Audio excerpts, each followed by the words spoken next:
मथुरा श्री कृष्ण जन्मभूमि की 13.37 एकड़ भूमि को लेकर मथुरा कोर्ट में याचिका लगी हुई है। आज जिला जज की अदालत में महेंद्र प्रताप सिंह द्वारा दायर रिवीजन याचिका पर सुनवाई होनी थी, लेकिन सुन्नी सेंट्रल वक्फ बोर्ड के सुनवाई के दौरान हाजिर न होने के कारण न्यायालय ने सुनवाई अगली तारीख 3 अक्टूबर दी है। आपको बता दें कि महेंद्र प्रताप सिंह द्वारा न्यायालय से कोर्ट कमिश्नर नियुक्त किए जाने की मांग की है, जिसकी रिवीजनल याचिका जिला जज के यहां पर लगाई गई है।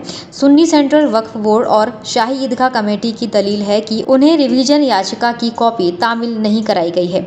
न्यायालय ने प्रतिवादियों को कॉपी उपलब्ध कराने के आदेश दिए हैं। ज्ञानव्यापी मामले में आदेश के बाद मथुरा में भी याचिकाकर्ताओं ने ज्ञानव्यापी के आदेश की कॉपी न्यायालय में लगाने का फैसला किया है। अब न्यायालय से मथुरा के हिंदू पक्ष के याचिकाकर्ता भी वर्शिप एक्ट और CPC 7/11 को दरकिनार करते हुए शाही ईदगाह कमेटी के सर्वे और स्टे की मांग न्यायालय से कर रहे हैं। सुनवाई चल रही थी और जब ये तय किया गया कि 25 जुलाई से प्रतिदिन इस मामले की सुनवाई होगी, तो पहले ही दिन 25 जुलाई को ही वादी पक्ष का एडजॉर्नमेंट स्थगन प्रार्थना पत्र वहाँ आ गया कि वो सुनवाई नहीं चाहते। पत्रावली पे उपलब्ध जो साक्ष्य हैं उनकी बात कर रहा हूँ। आपके द्वारा पहले स्थगन दिया गया, 250 रुपये आप पे हर्जाना भी हुआ, और उसके बाद में आपने पुनः जब कोर्ट ने निश्चित कर दिया कि 25 जुलाई से प्रतिदिन इसकी सुनवाई होगी, तो आपसे उसने बचने के लिए फिर आपने उस आदेश का एक रिवीजन कर दिया। उस रिवीजन में जैसा नियम है सिविल न्यायालय का कि आप जिनको वादी बनाएंगे, पक्षकार बनाएंगे, प्रतिवादी बनाएंगे, उनमें आप पैरवी करेंगे। आपने पत्रावली पर कोई पैरवी दाखिल नहीं की। जब आप पत्रावली पर कोई पैरवी दाखिल नहीं करेंगे तो नोटिस जाना मुमकिन नहीं है।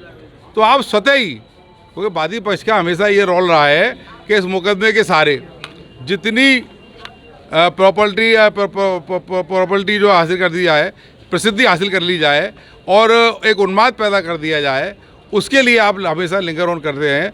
हम लोगों ने हमेशा पूरी पत्रावली देख लीजिए, इंतजामिया कमेटी साई मस्जिद ईदगाह ने हर मौके पर माकूल जवाब दिया, सारे डॉक्यूमेंट दाखिल किए हैं और कभी भी एक भी दिन किसी मुकदमे में हमने स्थगन प्रार्थना पत्र नहीं दिया, एडजॉर्नमेंट नहीं किया।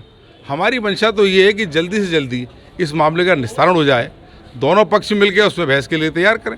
आप पैरवी कर दें, हम लोग तैयार हैं उसके लिए। अपना जो जवाब होगा, जो आपने दायर किया, उसका जो विधि अनुसार जवाब वो देंगे। और सुनवाई की क्या तारीख है? 3 अक्टूबर सुनवाई है। देखिए, श्री कृष्ण जन्मभूमि का मामला माननीय डिस्ट्रिक्ट जज महोदय के यहाँ चल रहा है और वो रिवीजन है और मुस्लिम पक्ष चाहता है, शाही ईदगाह पक्ष चाहता है कि उसमें कोई सुनवाई ना हो। इसलिए जानबूझ करके सुन्नी वक्फ बोर्ड हाजिर नहीं हो रहा है। उसमें पिछली डेटों में भी हाजिर नहीं हुआ। जब लोअर कोर्ट में हाजिर है तो डिस्ट्रिक्ट जज की कोर्ट में क्यों नहीं हाजिर हैं? वो उनको पूरी जानकारी है, लेकिन केस को लिंगर ऑन करना चाहते हैं। इस केस में कोई कार्रवाई आगे ना बढ़े, इसलिए वो जान करके इस केस को लटकाना चाहते हैं। आज इसमें बहस हुई और माननीय न्यायालय के समक्ष हमने सभी विषयों को रखा, सभी मुद्दों को रखा और हमारा ये कहना है कि शाही ईदगाह पक्ष और सुन्नी वक्फ बोर्ड जान करके हाजिर नहीं हो रहे हैं, क्योंकि अभी बनारस में जो कल आदेश आया है उसमें प्लेसेस ऑफ वर्शिप एक्ट 1991 का हवाला देते हैं, लेकिन वहाँ आपकी एप्लीकेशन को रिजेक्ट किया गया है। आपको अंदेशा है यहाँ भी आपकी रिजेक्ट की जाएगी।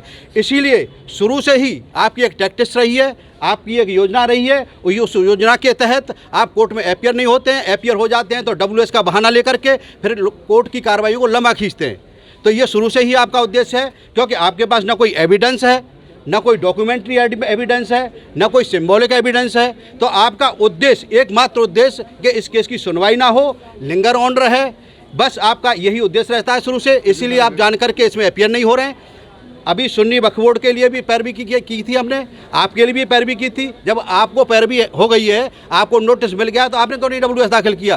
क्योंकि आप जान करके चाहते हैं कि इसमें कोई कार्रवाई आगे ना बढ़े, क्योंकि आप पे कोई डॉक्यूमेंट नहीं है। आपके कार्रवाई आपको प्रोड्यूस करने के लिए लोअर कोर्ट में आप कोई डॉक्यूमेंट दाखिल कर पाए ना, यहाँ दाखिल कर पाएंगे। तो आप सिर्फ ये चाहते हैं कि इस केस की सुनवाई ना हो। जिस तरह से हिंड्रेंस पैदा बनारस में किया गया, इस तरह का हिंड्रेंस पैदा श्री कृष्ण जन्मभूमि मामले में मथुरा में किया जा रहा है। सिर्फ यही उद्देश्य आपका। कितनी डेट पड़ी है अभी इसमें आगामी डेट 3 अक्टूबर निर्धारित कर दी गई माननीय न्यायालय के द्वारा। 3 अक्टूबर को मैं आशा करता हूँ, विश्वास करता हूँ कि श्री कृष्ण जन्मभूमि के दोनों पक्षकार हाजिर हो गए और आप शाही ईदगाह पक्ष के हमारे अधिवक्ता हाजिर हो गए और सुन्नी वक्फ बोर्ड को भी हम तामील करेंगे, वो भी हाजिर होंगे। City super speciality hospital, Govardhan चौराहा और city care hospital, township, Mathura. अब सुपर स्पेशलिटी सुविधाओं के लिए दिल्ली एनसीआर और आगरा जाने की जरूरत नहीं। Cardiology, neuro surgery, medicine, ortho gastro surgery, plastic surgery, critical care and pain management जैसी सभी सुविधाएं अब एक ही छत के नीचे। CT scan, cath lab, endoscopy, MRI जैसी सभी आधुनिक मशीन सिटी हॉस्पिटल में ही उपलब्ध हैं।